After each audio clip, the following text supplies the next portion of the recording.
الشیطان الرجیم بسم اللہ الرحمن الرحیم. ان کو بتا دیں کمرے میں نماز پڑھنے. کمرے میں خواتین ہیں؟ اچھا نہیں خواتین ہیں، چھوڑ دو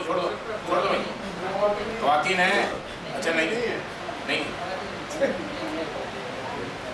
یا اللہ.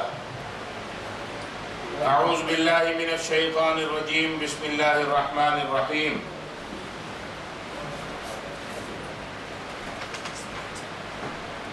وَإِذْ قَتَلْتُمْ نَفْسًا فَادَّارَأْتُمْ فِيهَا وَاللَّهُ مُخْرِجٌ مَا كُنْتُمْ تَكْتُمُونَ. سورہ بقرہ کی آیت نمبر 72 سے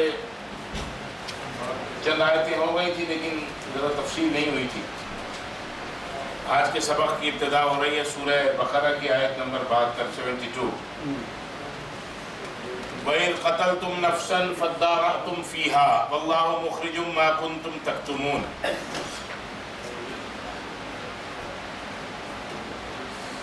گزشتہ سبق میں اور یہ جو سورت چل رہی ہے اس میں اللہ تبارک و تعالی بنی اسرائیل پر اپنے مسلسل انعامات اور احسانات کا ذکر فرما رہے ہیں، اور اس کے ساتھ ساتھ بنی اسرائیل کی طرف سے اللہ تبارک و تعالی کی کیسی کیسی نافرمانیاں ہو رہی ہیں اور اللہ تعالیٰ کے حکم کی عدولی ہو رہی ہے، اس کو مانا نہیں جا رہا ہے، اس کا بھی اللہ تبارک و تعالیٰ ساتھ ساتھ بیان فرما رہے ہیں. پچھلی سبق میں آپ نے ایک واقعہ پڑھا تھا بنی اسرائیل کے ایک فرد کے قتل کا، کہ جب وہ قتل ہو گیا تھا. یہ لائٹ آن کر لیں اوپر سے، فاروق سے لائٹ آن کر لیں.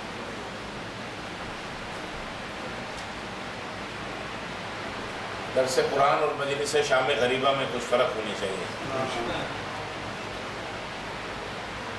روشنی ہو. بنی اسرائیل کا ایک فرد جو قتل ہو گیا تھا اور اس کے قاتل کا پتہ نہیں چل رہا تھا کہ کس نے قتل کیا ہے. بنی اسرائیل نے حضرت موسیٰ علیہ السلام جو وقت کے نبی تھے ان کے ساتھ رابطہ قائم کیا اور کہا کہ قاتل کا پتہ چلانا ہے. حضرت موسیٰ علیہ السلام نے اللہ تبارک و تعالیٰ سے دعا کی. اللہ تبارک و تعالیٰ نے حکم دے دیا سیدھا سادہ، ان اللہ یأمرکم ان تذبحوا بقرہ، کہ گائے ذبح کرو. وہ کوئی گائے اٹھاتے ذبح کر دیتے، بات ختم ہو جاتی. لیکن چونکہ انہوں نے سوال در سوال کا سلسلہ جاری رکھا اور گائے کا مسئلہ ان کے لیے بڑا مشکل ہو گیا.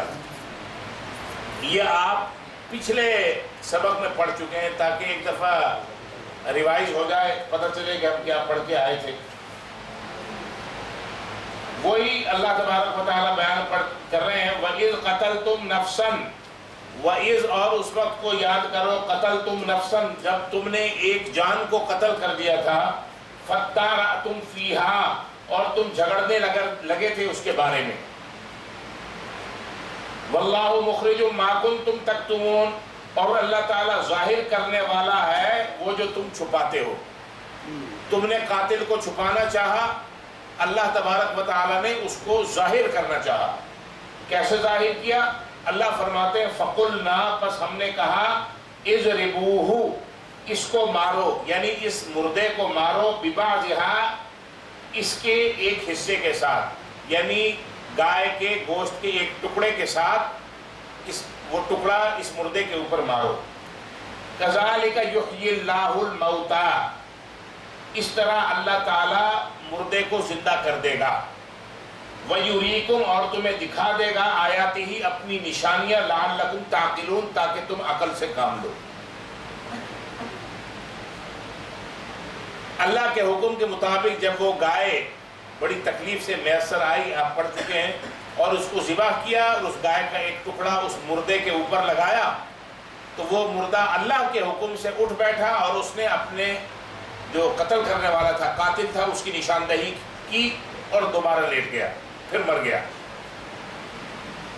اب جب کوئی اتنا بڑا واقعہ دیکھ لے تو ہونا یہ چاہیے تھا کہ ان کی گردنیں اور ان کے چہرے دوبارہ اللہ تبارک و تعالیٰ کے حضور سجدہ ریز ہو جانے چاہیے تھے. اللہ تبارک و تعالیٰ کی اطاعت اور فرمانبرداری ان کے اندر آ جانی چاہیے تھی.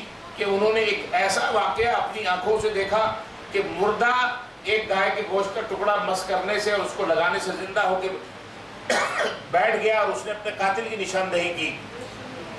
لیکن بنی اسرائیل کے اوپر اس کا اثر الٹا ہوا. بجائے اس کے کہ وہ اس واقعے سے سبق حاصل کرتے، ان کے دل اور سخت ہو گئے اور اللہ تبارک و تعالیٰ کی نافرمانی کی طرف اور زیادہ مائل ہو گئے. اسی کو اللہ آگے بیان فرماتے ہیں. ثم قست قلوبکم من بعد ذلک، پھر تمہارے دل اس کے بعد سخت ہو گئے، یعنی اس واقعہ دیکھنے کے بعد تمہارے دل سخت ہو گئے.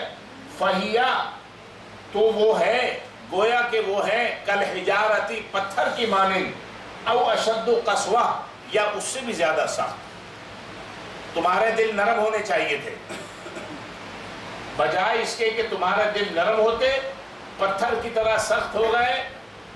بلکہ اللہ فرماتے ہیں او اشد قسوہ، بلکہ پتھر سے بھی زیادہ سخت ہو گئے.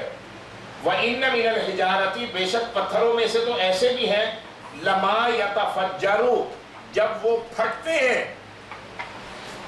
مِنْهُ الْأَنْهَارُ، اس میں سے نہریں جاری ہو جاتی ہیں، پانی نکل پڑتا ہے.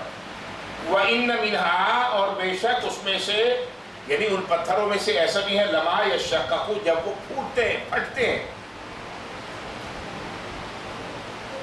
فَيَخْرُجُ مِنْهُ الْمَاءُ، تو ان سے پانی نکل پڑتا ہے. یا تو نہریں پھوٹتی ہیں یا پانی ان سے جاری ہو جاتا ہے. آپ دیکھیں پتھروں میں سے کتنا پانی نکلتا ہے، چشمے یہ وہ. وَإِنَّ مِنْهَا لَمَا يَهْبِطُ وَإِنَّ مِنْهَا، اور بے شک اس میں سے ایسے بھی ہیں، یعنی پتھروں میں سے ایسے بھی پتھر ہیں، يَهْبِطُ مِنْ خَشْيَةِ اللَّهِ، کہ اللہ کے خوف سے، اللہ کی خشیت سے گر پڑتے ہیں. لینڈ سلائیڈنگ ہو جاتی ہے، پہاڑوں میں سے پتھر گر رہے ہیں، جھیل بن گئی ہے بہت بڑی. اس کی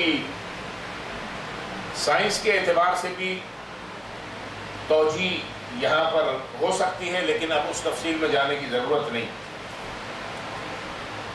وَمَا اللَّهُ بِغَافِلٍ عَمَّا تَعْمَلُونَ، بے شک اللہ تعالیٰ غافل نہیں ہے جو کچھ تم کر رہے ہو. اللہ فرماتے ہیں کہ ان کے دل پتھر سے بھی زیادہ سخت ہو گئے. پتھر تو پھر بھی ایسے ہیں، ان میں سے پانی نکل پڑتا ہے، چشمے جاری ہو جاتے ہیں، پتھر گر پڑتے ہیں. لیکن بنی اسرائیل کے دل بالکل مردہ ہو چکے تھے، سخت ہو چکے تھے، گویا مردہ ہو چکے تھے. اور یہ امت محمدیہ کو کہا جا رہا ہے، قرآن یہ بنی اسرائیل اس وقت کے لوگوں کے لیے تھوڑی آیا تھا. یہ کہا جا رہا ہے امت محمدیہ کے افراد کو کہ اے امت محمدیہ کے لوگوں، تمہارے دل بنی اسرائیل کے دلوں کی طرح سخت نہیں ہونے چاہیے. آج آپ دیکھ لیں کیا حشر ہے. ایک طرف تو ہم یہ کہتے ہیں کہ ہمارا دشمن بے دردی اور تشدد اور قساوت کے ساتھ ہمیں کاٹ رہا ہے، مار رہا ہے، اور دوسری طرف مسلمانوں کے دل ایسے پتھر اور پتھر سے بھی زیادہ سخت ہو گئے کہ مسجد کے اندر بھی نمازی محفوظ نہیں. تو ان آیات کی روشنی میں ہمیں اپنا بھی جائزہ لینا چاہیے. یہ بنی اسرائیل کو مخاطب کر کے آئینہ شیشہ ہمیں دکھایا جا رہا ہے کہ اپنی شکلیں اس کے اندر دیکھ لو، کہیں تمہاری صورتیں تو اس کے اندر نہیں ہیں، تمہارا دل تو پتھر کی طرح سخت نہیں ہو گئے. اصل میں تفسیر کا بنیادی مقصد یہی ہے کہ موجودہ وقت اور حالات کے اوپر اس کی مطابقت پیش کرنا، یہ نہیں کہ بنی اسرائیل کو رگڑتے چلے جا رہے ہیں.